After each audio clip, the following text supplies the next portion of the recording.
से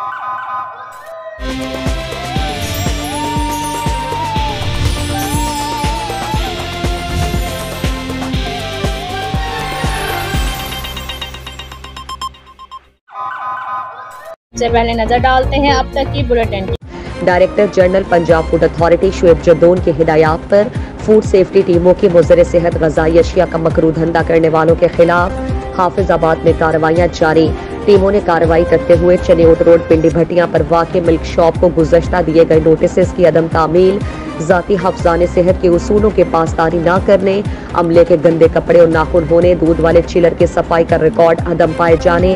non food grade ममनुआ कीमियाई drum ज़ेर इस्तेमाल होने के बिना पर 10,000 रुपए जुर्माना आयद किया। मजीद बरान टीमों ने मामूल की कार्रवाइयों के साथ मौसूल होने वाली तमाम दर शिकायत की तरजीही बुनियादों पर दाद रसी करते हुए अलीपुर वेन के लिंक रोड पर वाक़े मुतादिद फूड पॉइंट्स को चेक किया, जबकि एक होटल को सफाई के इंतहाई नाक़िस इंतजाम होने के बिना पर सेक्शन 13 के तहत कार्रवाई करते हुए 10,000 रुपए जुर्माना आयद किया। इलावा अजीम assistant director resource and licensing ने मुतादिद फूड पॉइंट्स को साबिक़ा वाजिबात की अदम अदायगी पर वार्निंग नोटिस जारी किए, जिन पर अमल दरामद न करने की सूरत में सख्त कानूनी कार्रवाई अमल में लाई जाएगी।